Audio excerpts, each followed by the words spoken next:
Greetings fellow lighteners and darkeners, welcome to another Spicy Lad video. As you may have surmised by the... This is my first Patreon request video, brought to you by Seagull Cupcake. For this one, they wanted me to do a video about Queen, regarding if she was being serious about only playing mobile games or just trolling Birdly. Yes, a rather unserious video, but I figured this would be a good palate cleanser before chapters 3 and 4 begin to roll out. Or, that's what I would say, if the trailer and release date weren't revealed after I'd already recorded this. 2 months away, good lord. I'm going to need to make a few more videos between then and now. Nevertheless, for today, let's examine this overheating mother and her gaming habits. Given that Queen is totally supposed to be a play on the wine mom and overbearing mother archetypes, her being into mobile games perfectly makes sense for that angle. Classic smartphone games are well associated with middle-aged parents of the female variety, as they've been for quite a while now. And leveraging this against Birdly to taunt him is just kinda like her to do. To an extent, I can definitely see this being the end of it. Although, even if this is true before the events of DELTARUNE Chapter 2, it isn't really the case anymore. Queen challenges the fun gang to a simple children's diversion, loses, surprised at how much fun she had, and later attempts another round with Chris alone, again expressing her enjoyment for the game. Her Giga Queen fight is also directly based off of this if y'all needed any more convincing. But also don't forget the famous banana. No longer an emissary for Candid Games, for she has seen the light. I suppose it was only inevitable, seeing as though she is a computer, so she was literally born of the PC Master Race trademark as her heritage.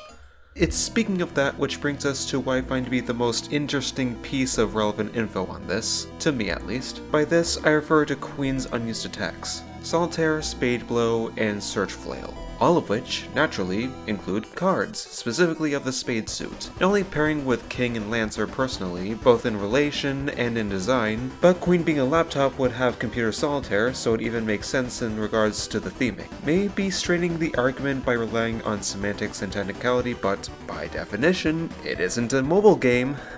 But perhaps I am straining it a bit more than I intended, as, well, all these attacks go unused, and for some reason, the solitaire thing just never actually materializes in the final version of Deltarune. That undercuts my argument and Queen's relation to Lancer and King. I haven't the faintest idea why these went unpolished and unused. It's not like they clashed with anything else in the game or reworked for Queen's characterization, unlike her early concept design.